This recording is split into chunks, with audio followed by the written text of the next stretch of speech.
जय श्री कृष्ण। आपका मेरे चैनल में स्वागत है।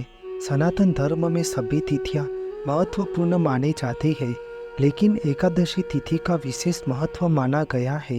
इस बार की भाद्रपद माह की कृष्ण पक्ष की अजा एकादशी की तिथि 29 अगस्त 2024 यानी कि गुरुवार के दिन मनाई जाएगी।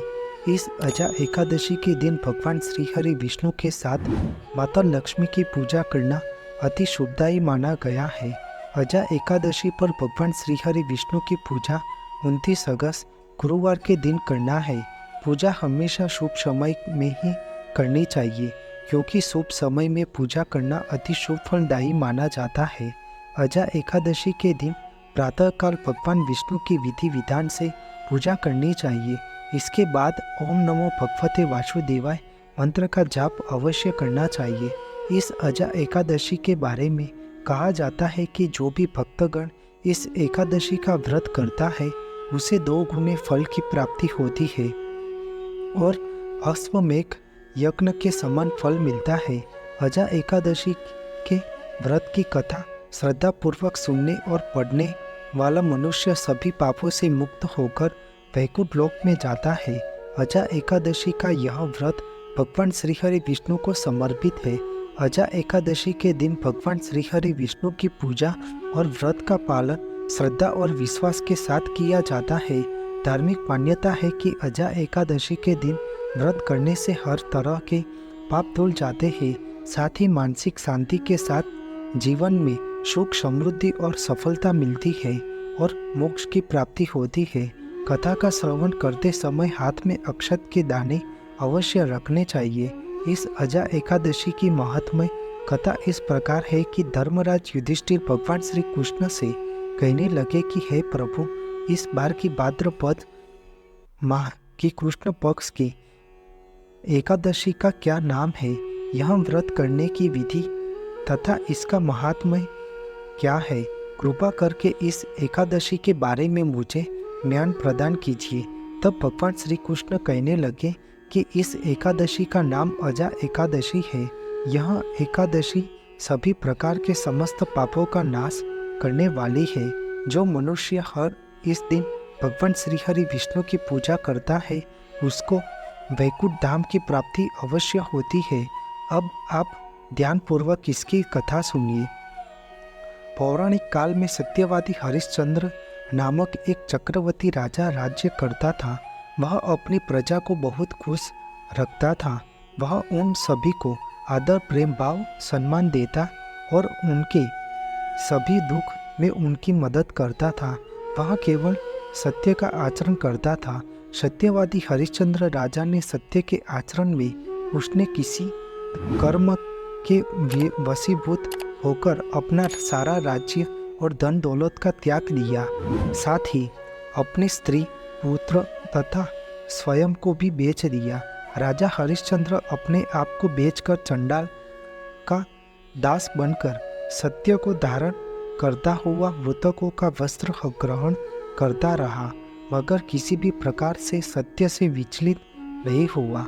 कई बार राजा हरिश्चंद्र चिंता के समुद्र में डूबकर अपने मन में विचार करने लगता है कि मैं कहाँ जाऊँ, क्या करूँ जिससे मेरा जीवन का उद्धार हो, लेकिन सत्य का त्याग करना न पड़े।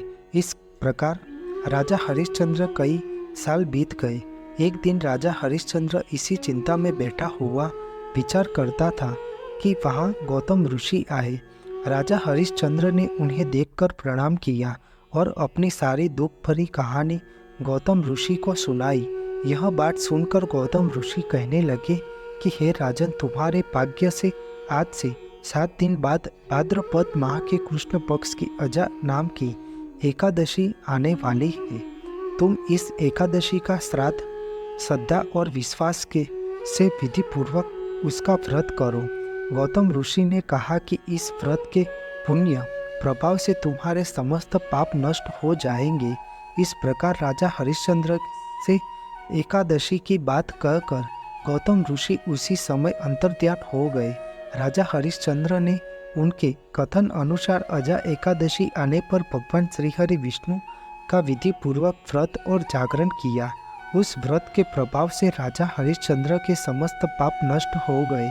राजा हरिश्चंद्र जैसा ही कोई सत्यवादी राजा इस पृथ्वी पर कोई नहीं और होगा भी नहीं। वह सभी अग्नि परीक्षा में से पार उतरे हैं, इसलिए स्वर्ग से बाजे बजने लगे और पुष्पों की वर्षा होने लगी। इस अजा एकादशी का व्रत करने से उसे अपने मृतक पुत्र को जीवित और अपनी पत्नी को वस्त्र तथा आभूषणों से युक्त देखकर बहुत प्रसन्न हुआ। इस व्रत के प्रभाव से राजा हरिश्चंद्र को पुनः राज्य वापस मिल गया। अंत में राजा हरिश्चंद्र को परिवार सहित उन्हें स्वर्ग लोक की प्राप्ति हुई। हे धर्मराज युधिष्ठिर, यह सब अजा एकादशी के प्रभाव से ही हुआ। इसलिए जो भी मनुष्य विश्वास के साथ विधि पूर्वक इस व्रत को करते हैं, उन्हें उनके समस्त पाप नष्ट होकर अंत में उन्हें स्वर्ग लोक की प्राप्ति होती है। इस अजा एकादशी की कथा के श्रवण मात्र से अश्वमेघ यज्ञ का फल प्राप्त होता है। एकादशी व्रतधारी को नियम अनुसार दिन में सोना नहीं चाहिए। यह एकादशी तिथि बेहद पुण्यदायी होती है।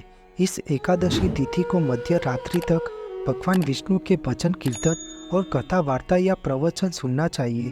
अगले दिन यानी द्वादशी की तिथि पर किसी जरूरतमंद व्यक्ति या ब्राह्मण को भोजन कराकर दान दक्षिणा देकर व्रत का पालना करना चाहिए। तभी अजा एकादशी का व्रत का शुभ फल मिलता है और जीव का कल्याण होता है। भगवान श्री हरि विष्णु हमारी सब मनोकामना पूर्ण करते हैं और उनकी कृपा भक्तगण पर सदैव बनी रहती है। बोलो श्री हरि भगवान विष्णु की जय। आपको मेरी यह माहिती अच्छी लगी हो तो मेरी चैनल को लाइक, शेयर, कमेंट, सब्सक्राइब करें और बेल आइकन को दबाना ना भूलें। जय स्वामीनारायण।